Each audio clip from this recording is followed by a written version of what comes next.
I'm absolutely delighted to be joined by Essex Cricket's head groundsman Stuart Kerrison. Stu, welcome. Thank you. 25 pitches on here, but I understand some of them have had a different treatment, shall we say, for this season? Okay, well, we'll say 25 pitches is 250 foot. There's 70 foot of practice facility that end, there's 60 foot that end, and then the rest is made up of pitches that we can use for matches. There's only 9 that we use for first class games because of boundary sizes. Yep. You know, we're quite a compact ground, as most people know. But out of those 9 that we use, we've got 5 on this side of the ground that we use for white ball cricket mainly. There's 4 over there for championship matches. But the white ball ones, what we've done this year is, well, in November last year, we had hybrid technology introduced into it. Now, what that is, I'll show you my little... Here's one I prepared earlier. This is one I prepared earlier, yep. You can see the grid on the top there. All it is just these plastic fibres that are pushed into the ground. I can see there. Yeah, plastic fibres that are pushed into the ground. This is given a representation of the roots going round the fibres, so that gives it stability. Okay, so they're on a 1 by 1 inch grid, or 25 mil for the modern people, but we've gone in 90 mil, which is just under 4 inches. You can see where you're standing now, where the wear's been, where the batsmen have worn out. So this has had 2 days on it already, 2 games on it. So there's hardly any wear on it at all. In the professional game, the bowlers and the players hit the same spot all the time. Yeah, in club cricket, generally you'll have a wider spread, but this has been played on by, well, it's obviously 2 different teams, so they've had little slightly different wear patterns, but we're not getting massive footholds there or anything like that.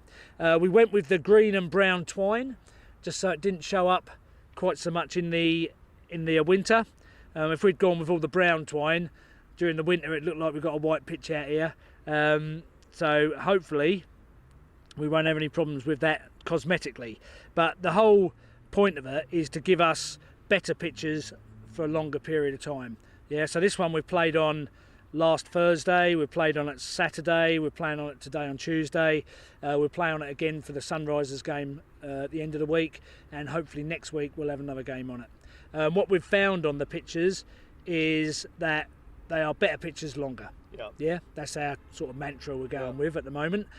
Massive boost for the training facilities, for nets, because the nets get hammered. You know, we were saying earlier about how many deliveries they do. You know, we counted one session, there was 1,000 deliveries in one net. Wow. In one day. You know, and we use those nets for 10 days, 12 days. You know, and that adds up to a hell of an amount of cricket in that one spot. Yeah. All right.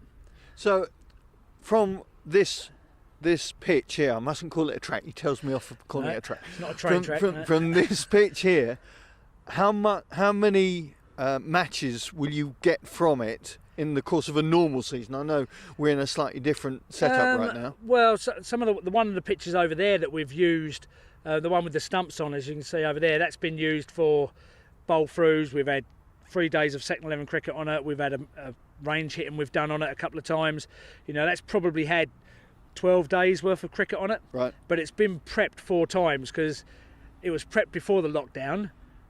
So it dried out a lot then at the start of the season. Then we went into lockdown, so we wet it up again. And you never get them as that moisture into depth because they're so solid. You know, you end up with like infiltration of like 1 mil per hour. Yeah. You know, so it takes a lot of water to get into it. Then we prepped it again for pre-season when we started in July. We didn't use it for that. We just used it for bowl throughs, and then we prepped it again, and then we did it another time as well. So it's actually dried out quite a lot, which I think could be an issue for these pitches. We try to keep our moisture levels at about 25%. Some of them, if they get down to like 19%, there you may start to have some issues. They'll crack, but the stabilisation of the plastic fibres for it will give you much more solid surface. So the surface will go eventually if it dries out too much, because the surface will become brittle. That's what I was going to say. Will there be much variation then between match 1 and match 15, 18, whatever it is? Do you expect a change in the way the pitch reacts? Definitely. There will be some reaction. You know, at the end of the day, it's only 5% of the pitch is plastic. Yeah, so there's still a lot of a natural living, breathing thing in there. You know, and when you've got living, breathing things, it's like with people, there's lots of vagaries about, you know, lots of variations. So these ones here, we didn't really have any problems with our one-day pitches in the past. What we're trying to do is we're trying to get more use out of a smaller square. Right. You know, like I say, 9 pitches on our square, which is probably smaller than most village squares, really. And we'll have about 52, 54 days of first-class cricket, and that the standard that we need it to be every single time is way up there. You know, we can't have an off day. No. You know, if I have an off day, you know, everyone knows about it. You know, if Yeah. a batsman has an off And day, you'll he gets hear another about it. dig. Yeah, You yeah. know, but you know, if I have an off day, then we get reported, we lose points. You know, then there's a massive knock-on effect for that.